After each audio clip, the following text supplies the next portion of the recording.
Oh, absolutely. Well, first of all, the human body can utilize it in a number of ways. First of all, you can use it for directional orientation, just as many animals do. You can utilize it to accelerate and spin up, shall we say, the electromagnetic field of your own bodies that is generated by your body, so that in matching the frequency of the Earth's electromagnetic field, you can feel a little bit more energized by mirroring it and tapping into it.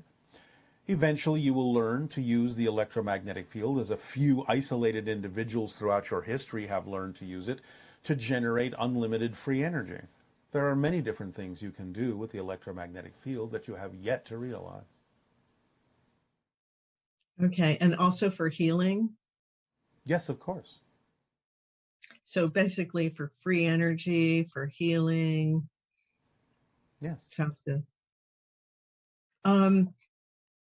A lot of people have questions about soul contracts. Yes. Like one question that's come up is, if you make a soul contract on a certain level, and then you're here on earth and you're living your life and you decide you don't want that soul contract anymore, how are you empowered to change that? Do you have to go to the higher level to do it? Can you just make a statement, I decide I want a different contract? Or No. how does that work?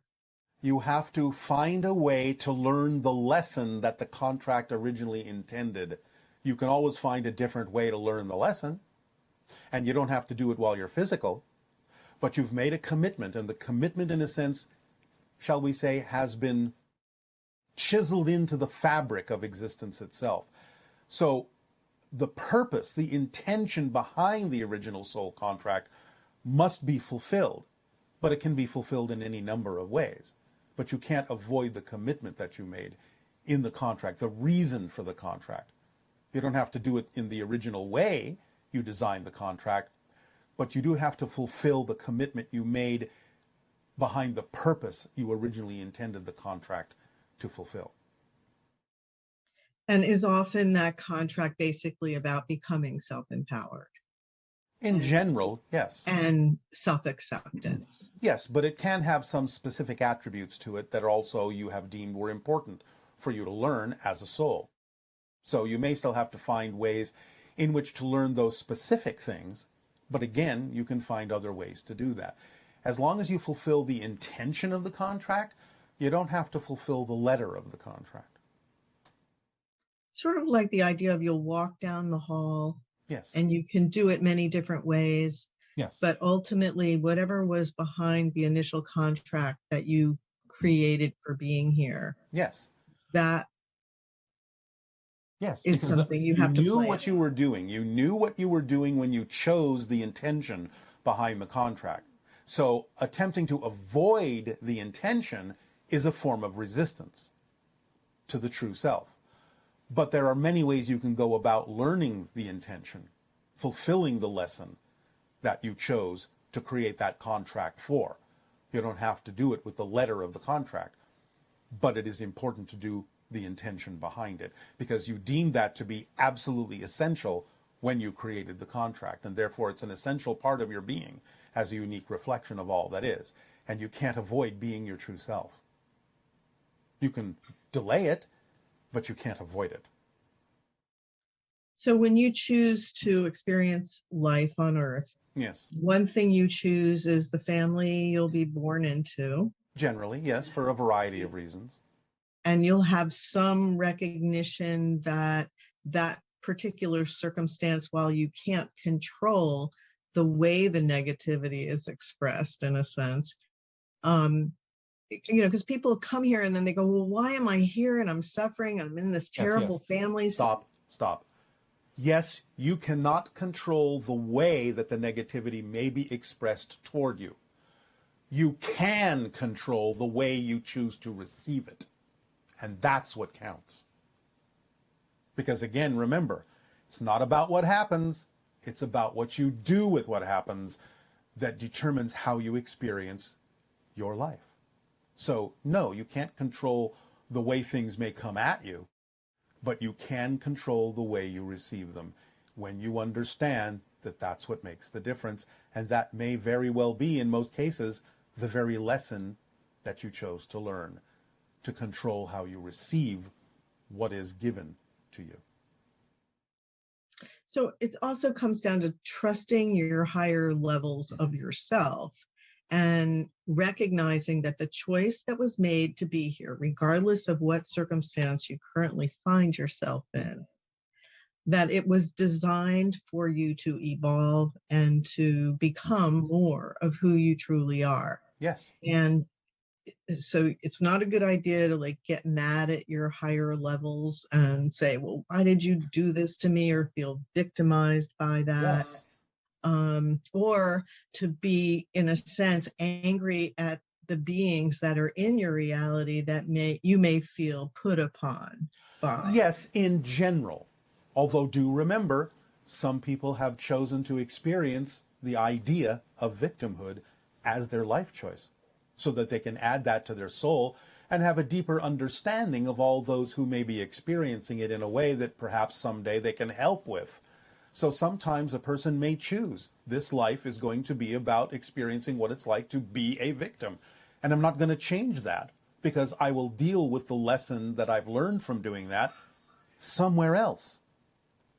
So I'm not saying it's impossible to have a single, shall we say, motive for that particular life and not necessarily be able to change it. That's relatively rare, but it's not impossible. So again, you have to allow for all probabilities and all reasons for the choices that are made. But if you find yourself receiving information that gives you the opportunity to change it, more often than not absolute, but more often than not, the fact that you've attracted information that says you could change that state of being and that mindset is an indication that you can, in this life, do so. Otherwise, if you really were committed to the idea of only being a victim, you would probably never attract any information that would allow you to actually change that state, unless that's part of your victimization theme, is I will see all this information that could tell me I could change, but I absolutely will refuse to connect to it. That's another level of playing the victim to the hilt. But again, that's relatively rare. I'm actually pretty surprised. So actually you can choose a life here that involves victimhood. And then you may or may not be able to change that depending on how it serves you not to do so, and how it may serve others not to do so when you finally are capable of applying the lessons you learned by being a victim. But again, if you do attract information that could change that state, it's unlikely that you are absolutely committed to that state alone.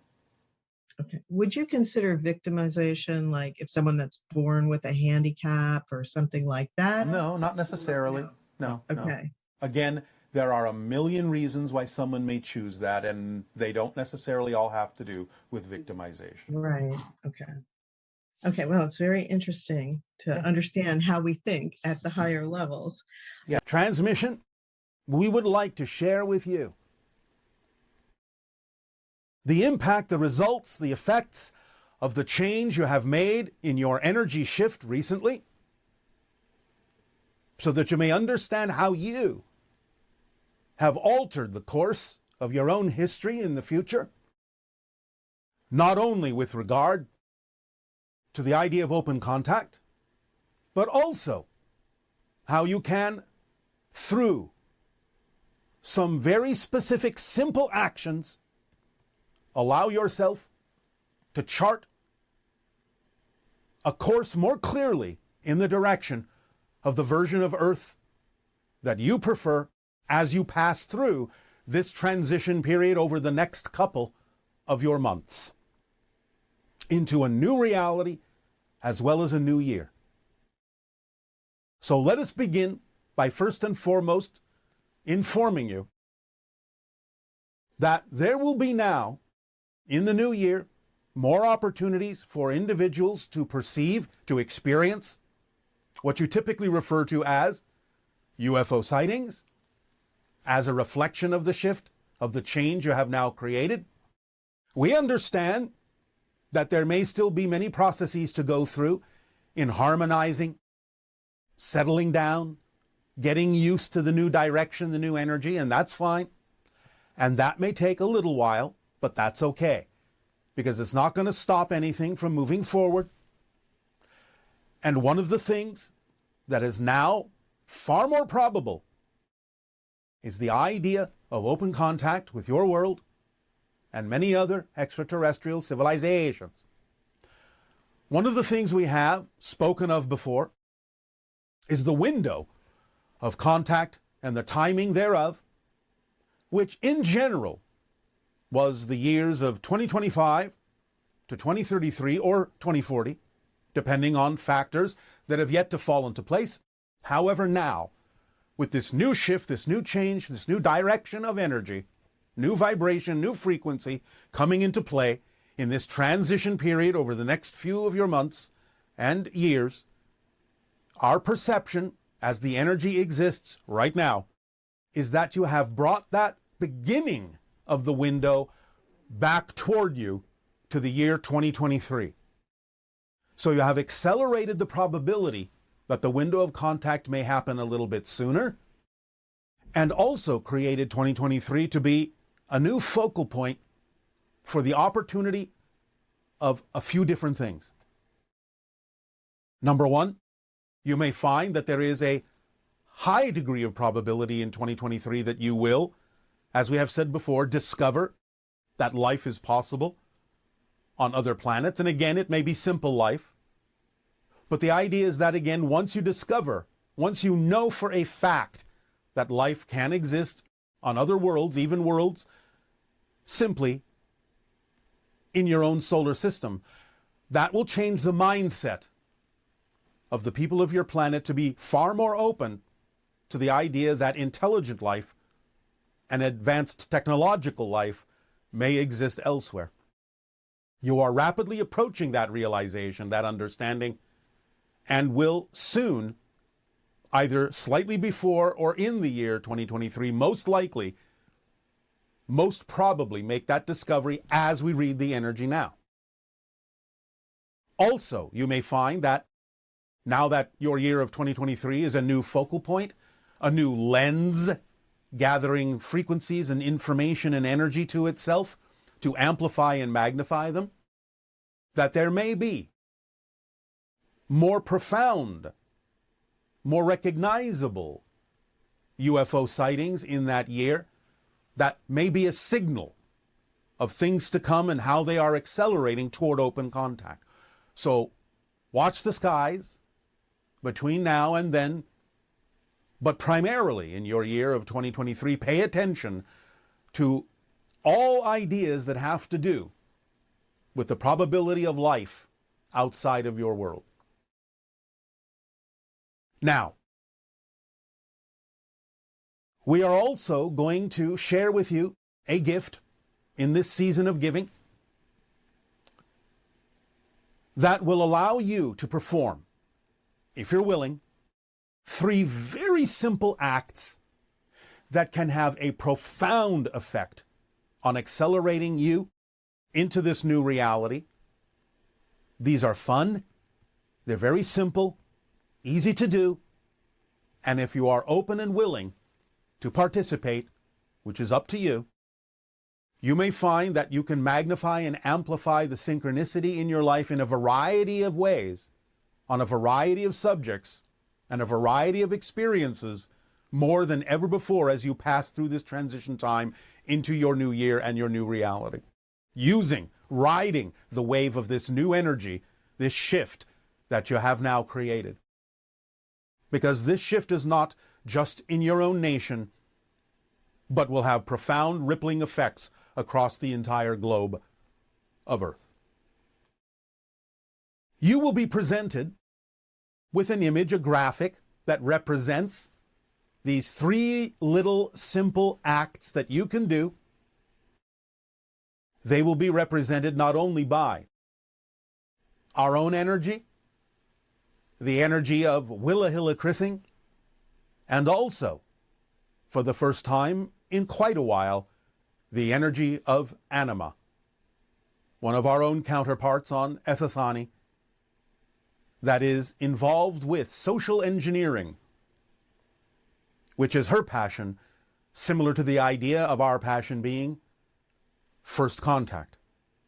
Similar to the idea of Willa's passion being the connection and expression in nature as nature.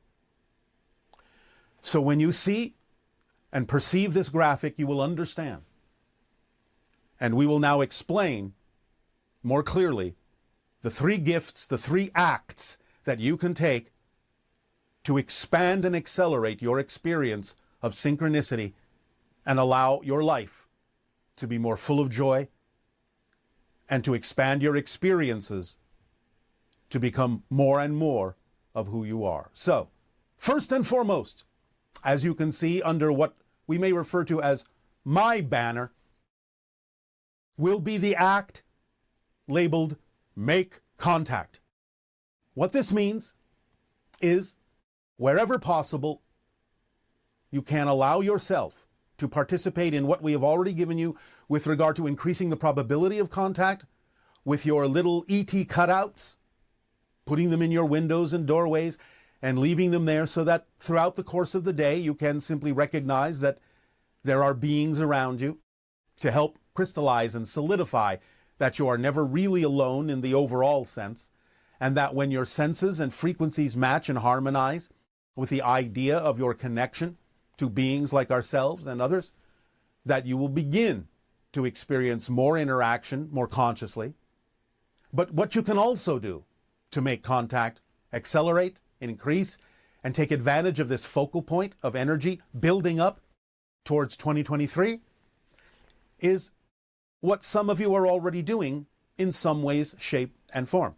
Go out into the desert. Go out into the forests. Go out to the ocean. Go out to the areas that are relatively calm and peaceful and isolated, and open up to the idea of contact. You can do it through, in those areas of meditation, you can simply stare up at the stars and open your hearts and send out the invitation more strongly, more powerfully, that you truly are ready, truly open to allow contact to unfold in the way that works the best for all concerned. So go out and make contact. Begin the process in earnest. Take the time to go to those areas where you can be at peace. And you can do it alone. You can do it with a few friends. It doesn't matter. But the intention must be harmonized. The intention must be aligned that what you are doing, no matter what technique you use, using your imaginations, using your creativity, to now more than ever accelerate the idea of open contact by reaching out with your hearts, your minds, your spirits, your imagination, and send out the invitation for those to respond who are willing to assist you, to appreciate you, to love you as you assist, appreciate, and love yourselves more and more. So the first act that you can do, the first gift we are giving you in this season, is to go out and make contact from your side so that from our side we may respond more readily. The second act, as you can see from the graphic, comes from Willa Hillikrissing, 700 years in your future as you know time to exist. And her suggestion, her gift, and the act that she proposes is to go and plant a tree. The physical act of planting a tree, or, if you wish, a garden of flowers, or anything that grows in the earth, will be an act that will again connect you more strongly to your understanding of your relationship, again, not only with the concept of being in nature, but the expression of yourself as nature. You may yourself do this, although we know that some individuals may do things like donate a tree in someone's name, which is also fine. But please understand that what we are giving you here are things that require some degree of physical action for yourselves personally, so that you can make the connections that are necessary, Again, to ride the wave of the shift and the change you have begun to create, don't let the momentum slow down. These simple acts will have more profound effects than you might imagine at first, not only for yourselves individually, but for your world at large. So, the first gift, the act, the physical act of going out and in your own way, opening up and making contact. The second, planting a tree or a garden or vegetables and fruits, whatever you wish to do, but the physical act of connecting to the earth.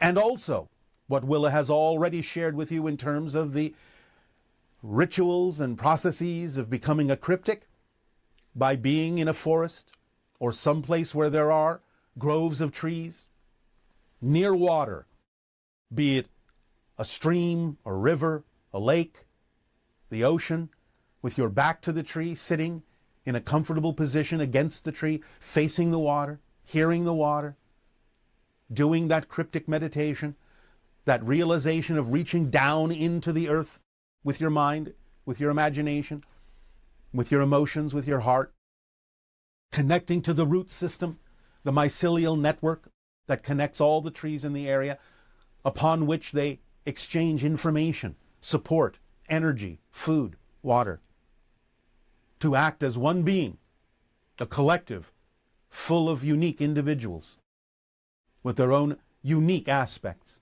and beauty and gifts to give, and tap into that communication so that you become part of that network, part of that forest. So these things, again, the physical acts that are summed up simply by the phrase, plant a tree.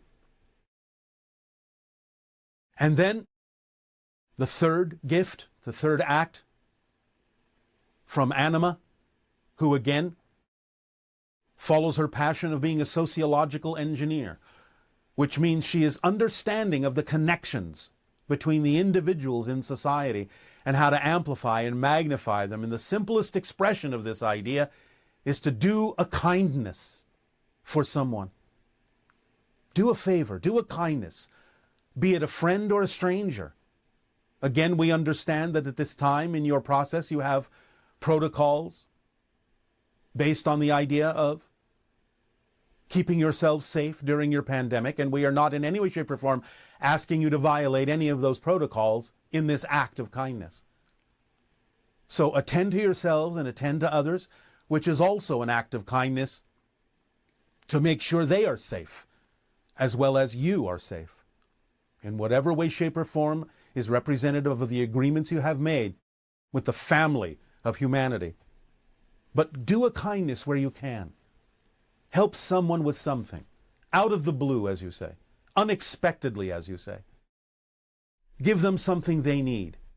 Show them something they need. Be there for them in a way that they may need. Again, even the simplest act of helping a stranger in a safe way on little things that they don't expect will brighten their day, will make them feel more connected, even if it is somebody, and perhaps even more profoundly if it is somebody that you may philosophically disagree with. Do an act of kindness, because that goes beyond all of the differences that many of you may exhibit. Just do a simple kindness, perhaps even every day. It's up to you. But these three simple acts, as you can see, if you can see them holistically, as they work as a unit together, make contact, connects you to the stars. Plant a tree, connects you to the earth and grounds you. Do a kindness, connects you to humanity and all beings in creation, because it is an expression altogether of your willingness to participate through action, in your passion, through unconditional love, the vibration of existence itself. Make contact, plant a tree, do a kindness. These are the gifts from us to you.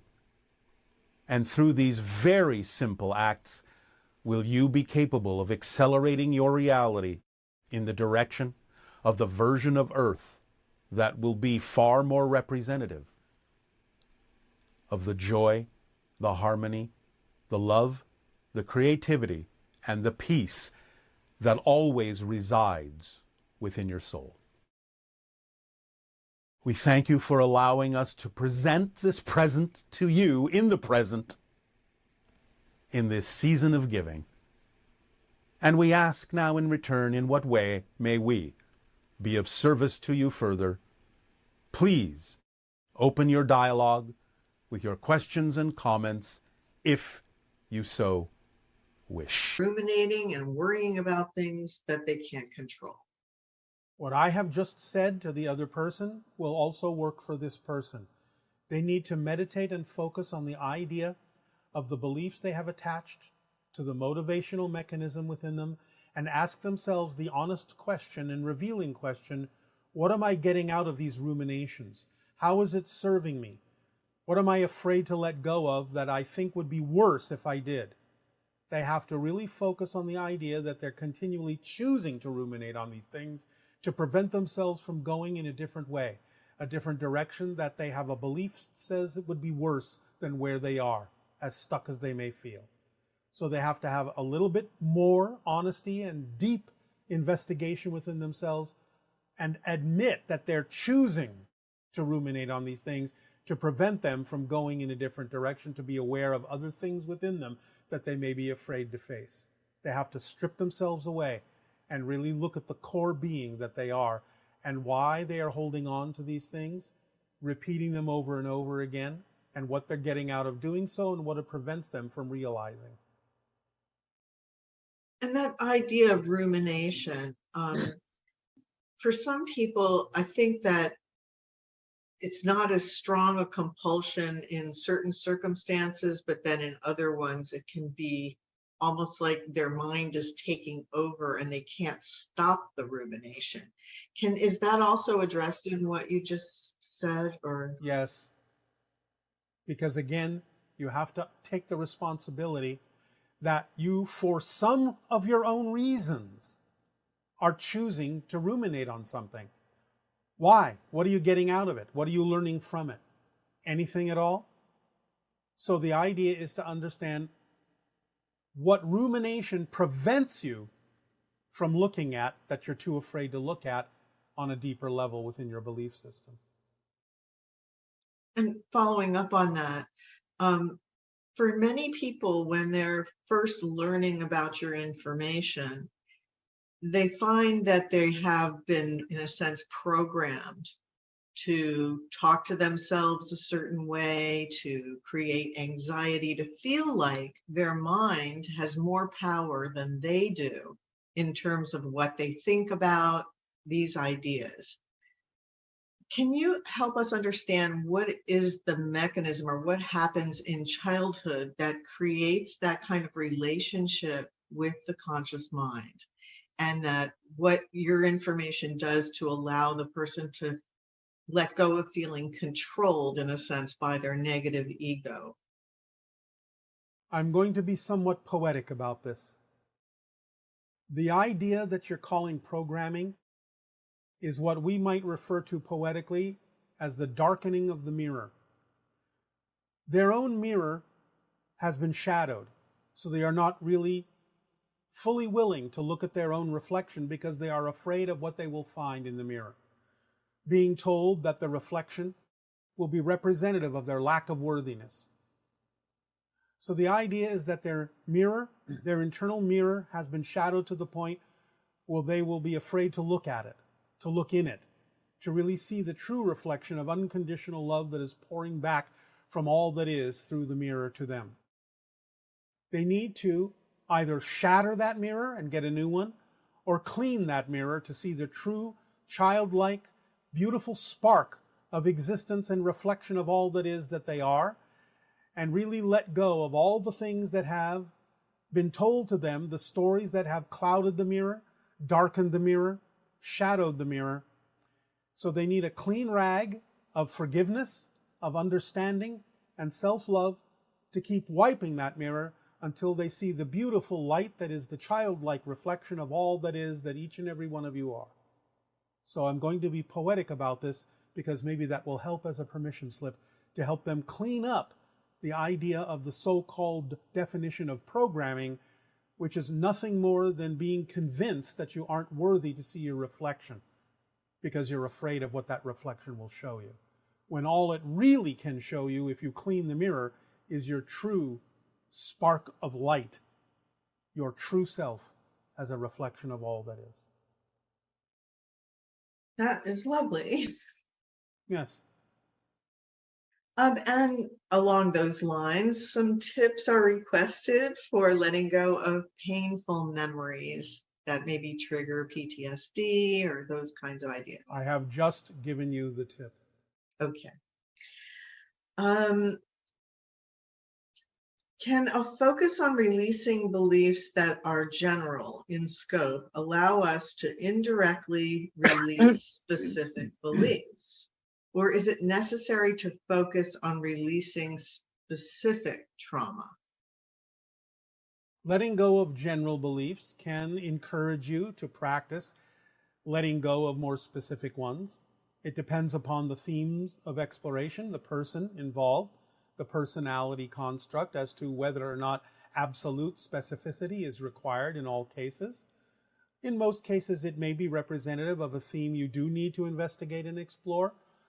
But letting go of more general things you believe you can handle to let go of can encourage you and give you the practice you need to let go of more specific things more easily. Okay. And then this person is saying that they keep sabotaging their own success with procrastination and pessimistic doubt. Can you speak on the idea of procrastination and pessimistic doubt about one's own ability to be successful?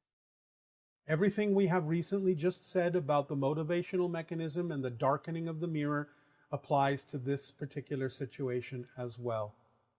Okay. And procrastination, is that just anxiety, or are there many different reasons why people procrastinate? Of course there are. Again, fundamentally, it has to do with feeling unworthy or not deserving or unable or ill-prepared, or many of these kinds of belief systems about the self. Procrastination is a choice to not move forward. And whatever reasons a person may give themselves for staying where they are can easily be found with, again, a thorough investigation of their beliefs of what they are afraid will happen if they do move forward. So the idea is, whatever it is they believe is necessary to allow them to move forward, either a complete restructuring of the idea of how they should move forward. This is why imagination is also a form of abundance, because they may come up with a different path than they thought they had to take that can remove the procrastination. Sometimes just a simple assumption of how you think you're supposed to do something, once removed, will allow you to move forward with great speed, because now it's no longer necessary to go down the path you thought you had to go down or should go down because of your training and so on and so forth. So a clear examination of the belief systems of what is truly necessary to move forward can also remove these ideas of impediments that you impose upon yourself that you're calling procrastination. Okay. And this person would like to learn to channel the spirit world the way that Darryl channels you. And they're saying they have the ability, they know we all have the ability for metaphysical communication, but what is the best way to expand ultimately, the question is, how do you expand your communication with your higher mind, which is in its own way channeling the spirit world? Is that correct? Yes. As we have said before, the idea is have the intent to be of service, to not worry about what comes through at first, to gain practice, and have people surround you with questions who really, really wish to know the answers so that they can pull the information through you, like the idea of water seeking its own level or electricity seeking a ground in the people asking the questions, then you can get your mind out of the way and not worry about what it is you're saying, what it is you don't say, how silly it sounds, how silly you look. Being right all the time or accurate all the time. You need practice. You need to let go and open up and let the people pull the information through you from the higher levels without you worrying about any of those things that most people on your planet are concerned about in terms of what other people think about what they're doing. That's one of the best ways to practice. Have people ask you questions and not care what does or doesn't come through or how it comes through. Just see what happens. You can always give the caveat and the so-called disclaimer, as you say, up front that, look, I don't know exactly what's going to happen here. Something may come through, something may not come through. Something may sound completely ridiculous. Something may feel accurate and turn out later not to be accurate in your estimation. It doesn't matter right now. I am doing this to gain more sensitivity and more awareness of how to connect to the idea of my own higher mind, and I appreciate deeply the opportunity to do so by you asking questions. You're giving me a chance to perform and practice, and that's all that's necessary right now to understand. And with that out of the way, then you can feel free to bring through whatever comes through, as long as you understand that you're doing it for the purpose of being of best service to those who are asking the question. And that's all there is to it. That's your intent. External substances to attempt to fill what they feel is a void within their spirit, within their soul, or they are using those substances to numb the feeling so they don't have to pay attention to it. In both cases, in a sense, it's an avoidance of really looking within the self and understanding how to fill what they determine is a void within themselves, what they believe to be something missing from themselves, about the idea of their worth, their value, their deservability. All these things prevent them from feeling their connection to source, from feeling their self-empowerment. And therefore they try to fill what becomes experienced as an emptiness, as a void, with something externally which will never work, or they try to numb it with those same substances so they don't have to pay attention to it and then be afraid of looking within themselves, because they are afraid that looking within themselves, they might find out that the emptiness they feel is actually their true state. That's actually true about them, that they're worthless, that they're undeserving, so on and so forth. There is nothing to be afraid of, and people can be assisted and guided to looking within themselves without worrying that the idea of their negative beliefs about themselves are actually going to ultimately be true. Because if that were true, you wouldn't exist, because everyone is worthy by the fact of their existence. But different people have to be guided in different ways to find that out, to realize that truth about themselves. So it will depend upon the kind of person, the kind of beliefs they have, the reasons they're holding on to those beliefs. Sometimes they hold on to those beliefs also because they get attention that way. And if they felt undeserving of attention on their own, they will do things like put themselves in dire circumstances and dire situations where their very physical life is threatened so that other people will start paying attention to them. And so in that sense, it may also work for them. But the idea is that, of course, that never ultimately works. They have to give themselves the love, and they have to give themselves the attention, and they have to allow themselves to know that that void that they feel is not really a void. It is just a belief system that they have about themselves that is not in alignment with who they truly are. So when an individual allows themselves to feel happy, to feel their connection to source, Yes. when they allow this, that automatically shifts them out of the state that you're describing, where they feel an emptiness or a loneliness, and they seek out external things to fill that. Yes, because again, external things aren't real. We understand that physical reality seems very solid to you, but it's not. It's an illusion. And therefore, those things have no real substance to them. So what you're doing is you're feeding yourself, in a sense, a diet of illusions when you are addicted to things that really have no substance. It's nothing more than a reflection or a play act saying, I feel empty, I feel undeserving, I feel unworthy, I feel that I have no soul, no solid connection to anything in creation. So all you're doing is demonstrating that by taking these illusionary props and assuming that they're actually the things that you need to repair yourself, or that you need to numb yourself so you don't have to pay attention to it. Remember, physical reality isn't real. So even though you create a physical reaction to these substances, you're actually doing that yourself. You're deteriorating yourself by yourself. You are diminishing your energy and you are making disconnections to physical reality on your own. It's just that those kinds of substances become negative permission slips that you can say, it's not my fault, I'm doing these things, and these things are doing it to me. It's all an illusion. It's all a play act. So But in it's fact, based if on it- the idea of a negative sense of self instead of a positive one. So the idea is that that is creating a permission slip to allow you to bypass the negative beliefs that are keeping you from feeling the connection that you Yes. naturally have to source. And that's when a permission slip becomes a negative Yes. thing, when you rely on that to put you in that state instead of realizing that you have the ability to choose that state and not Yes. buy into the negative beliefs that are diminishing your energy and keeping you feeling Yes. isolated. Yes, because the fundamental vibrational frequency of addiction is that a person feels like they have no choice. And that's a choice they're making. But they don't know that because it doesn't feel that way.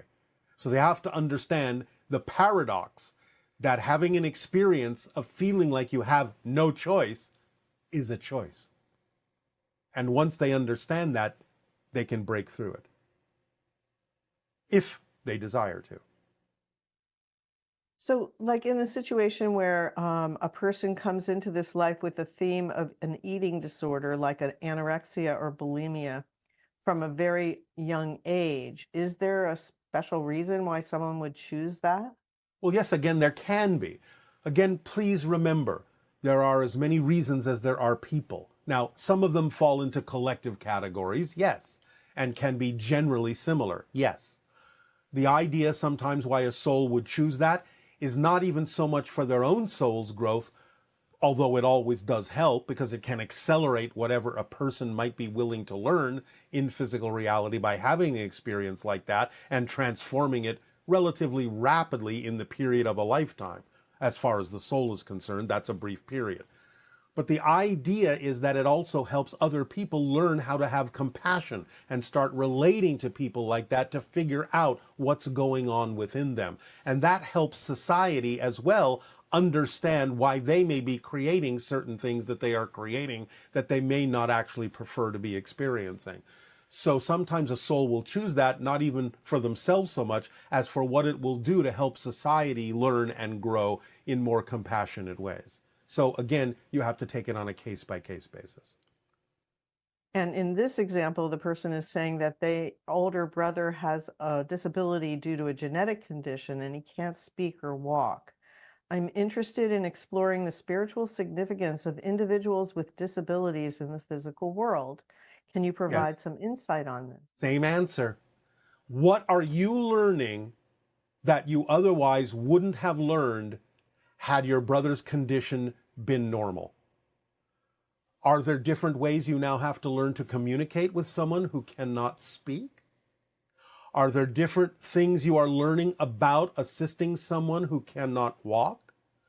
How do these things symbolize issues within yourself, your family, and society in terms of learning to see things in a different light, learn to do things in a different way, to have compassion and understanding and creative imaginations strong enough and broad enough to figure out how can we allow these people to be valuable members of society, and what are we learning from them we otherwise wouldn't learn by what they have chosen to experience in this way.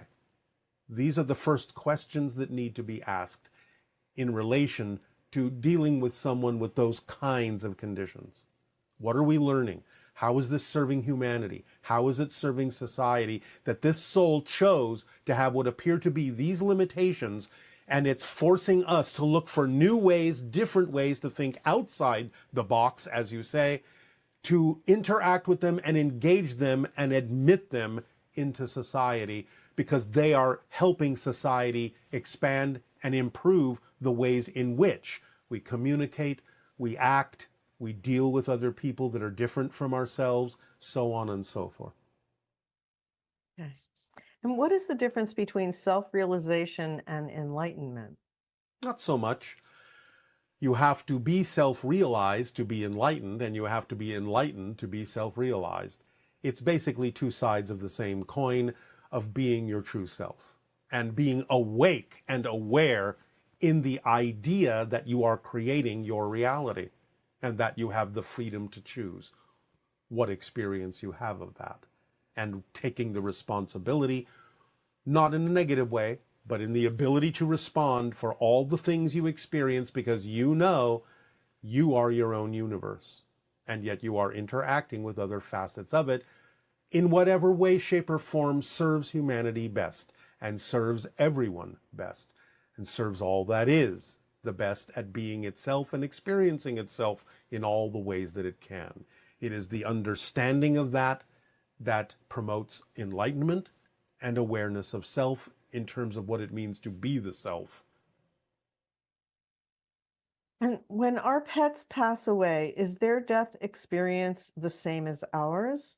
Do they experience a waking up? Do they have a life review?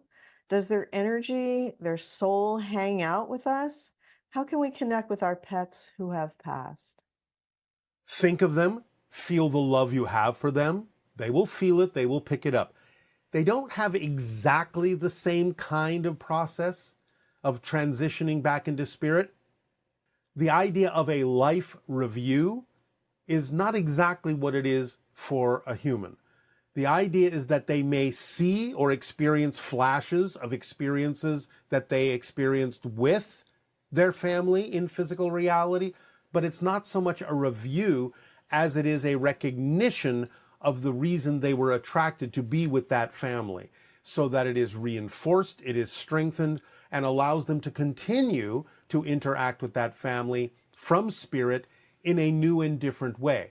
So when you know that they are willing and capable of still continuing to interact with you from spirit, think of them, feel the love you have for them. They will feel it, they will pick it up, and they do sometimes interact with people in a variety of ways, even though you may not completely perceive it to be so. But you can hone your senses, you can feel and know when they are there for you. They can also be off doing other things. But the idea is that, of course, in spirit, they are more expanded. They may not be exactly the idea of the pet or the family member as an animal that you experienced in that limited way, but they do still contain that. They are bigger than that, just like you are bigger than that when you are in spirit. But nevertheless, they are keenly and constantly aware of the connections that they have with you, and are more than willing to engage with you when you hone your senses and are capable of perceiving that they are doing so. So send them love, think of them, they will pick it up, and they will respond. It's up to you to have the senses that are keen enough to know when those responses are coming to you. Many people experience a thing where they have a dream about their pet, and the pet is like still alive, and it's telling them, I'm fine, you know? Yes. How can and that can be very reassuring, especially if you lose a loved pet. How can you generate an experience like that? Or can you communicate with your pet and ask them, please come in my dream and tell me how you are? Or Yes, something you like can. But again, the idea is to communicate through imagery, because that's more representative of a telepathic bond. Just see them doing it. Just see yourself interacting with them in your imagination, in your mind's eye. Visualize the idea of the interaction. Put it out there with feeling. Feel what that would be like to have that interaction that you picture. So use pictures and feelings. That's the strongest way to communicate with them. And sometimes when you have those dreams, even though your pet may still be alive, the idea is that your animal is also telling you that they exist like you do in spirit, and that physical reality is simply a part of them and a temporary thing, but that your natural state is spirit. You never really leave it, and neither do they.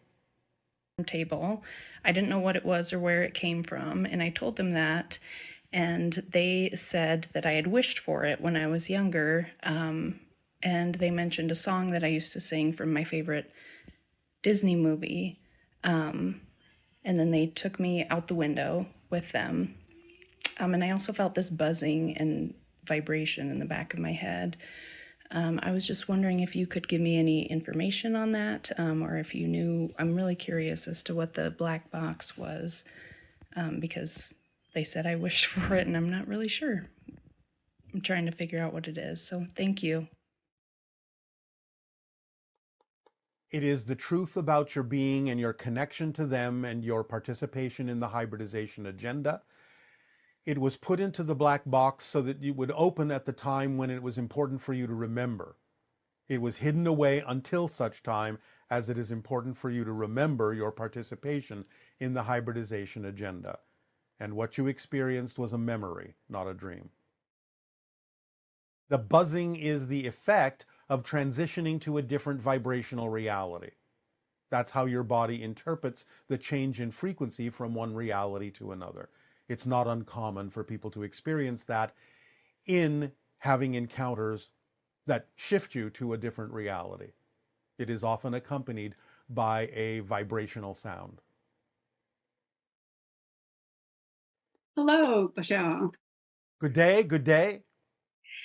Bashar, I feel like the language as we use it here has no adequate words to express how grateful I am for this opportunity of this exchange. And I would just like to say, with the words that I do have, thank you so much to you, to Darryl, and all the people behind the scenes who make this production and make this interaction possible. It is our passion and our pleasure to do so, and it is our deep appreciation for the co-creation of this interaction to you. Thank you. So I knew that I have just very little time with you today, and I was wondering, if synchronicity will show me what kind of questions I should ask. And then yesterday, I saw a huge Dalmatian dog in front of my house, which is quite rare because it's not a dog race that is common here where I live. And I thought, okay, now I got the clue. And the reason why I won this raffle was a dream. I dreamt about the baby that was dressed in a blue overall. It looked to me like a few months old, but it said something that was so funny that my husband and I laughed really, this heartfelt laugh that you don't get often. And I asked it, how come you're so eloquent and so small? And he said something that I can't remember. And then I said, how old are you? And he said, 13 years. And I thought, how come he's so small? This can't be. When I woke up, I thought, wait a minute, this speech pattern that the baby had, this is Bashar, or his people talk like that.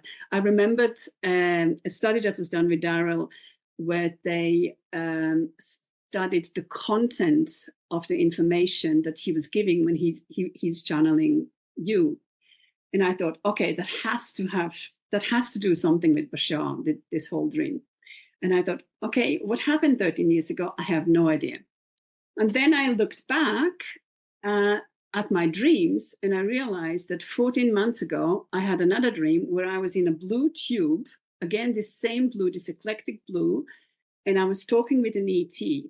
And this tube was like a frequency protector. So I was safe from the frequency that the ET was emitting, and we were so able to have a conversation. But I was still in this blue-black tube.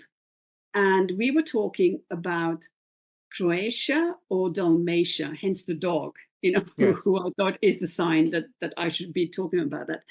And because I was clearly agitated in the dream, but in a positive sense during the dream, my husband woke me up because he was thinking I'm struggling. And then I lost the conversation and I was thinking, oh no, the ETs will think I'm so rude. I just disappeared without saying goodbye or something. And I have no idea what was spoken about, but I know it was about Dalmatia. So maybe All right. you can shed some light on Well, that. first and foremost, do you remember what the child said that had you laughing? No, unfortunately not. All right. Remember that you are part of the hybridization program. You understand this? I understand it since the 25th of March this year. All right. Well, the child was a hybrid child. It wasn't me. It is a hybrid child that is connected to you. Okay. So, yes, Does my husband also have hybrid children? you both do, yes. Your genetics have been used, both of you, in the hybridization program. The idea is that the child is awakening within you more understanding, more expansion of consciousness, because again, the age of 13 is the symbol of transformation, the symbol of change, the symbol of letting go of the old ways and beginning the new ways, the symbol of a new cycle.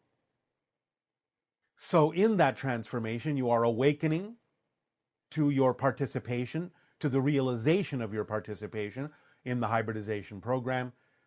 And this can carry you forward as an energy, as a momentum, into further exploration and further understanding of the role you can play in your area in helping with the awakening by being a living example of following the formula, following your passions, living your joys, living your dreams, acting through them in a way that allows others to see that they can do so as well. Do you understand?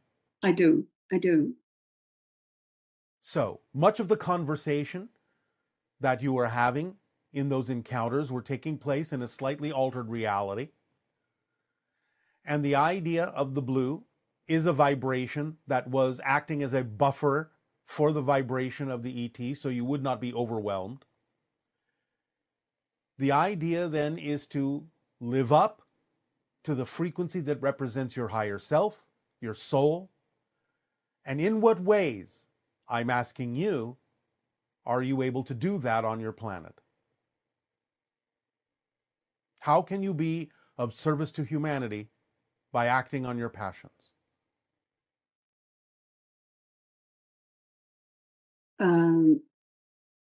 I think by what comes to mind, the first thing that comes to mind is that I used to be working as a counselor. Yes.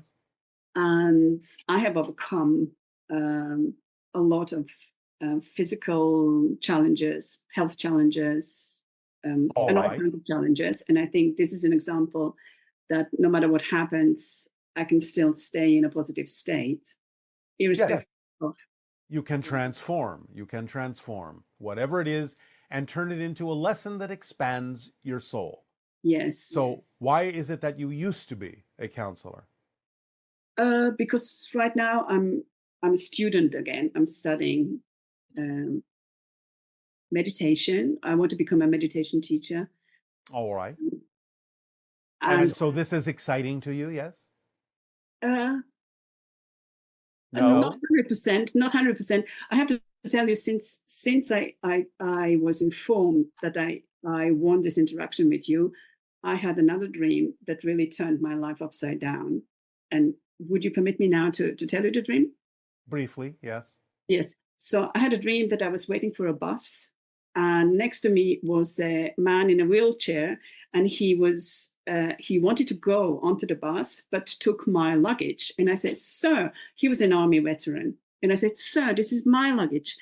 And then because I was pulling him back, he couldn't enter the bus. But because he was going forward towards the bus, I look at the bus and I see several mantis being standing on the bus. And I'm intrigued, benevolently intrigued. And I say to him, "Oh, look, there are mantis." And he said, "Oh, now I really have to get onto that bus." And the bus was going over a bridge from small city to big city. And the mantis were so alert. They were looking into the direction of where the bus was about to drive. And the air was filled with this alertness. You could cut it with a knife. That's how it felt to me.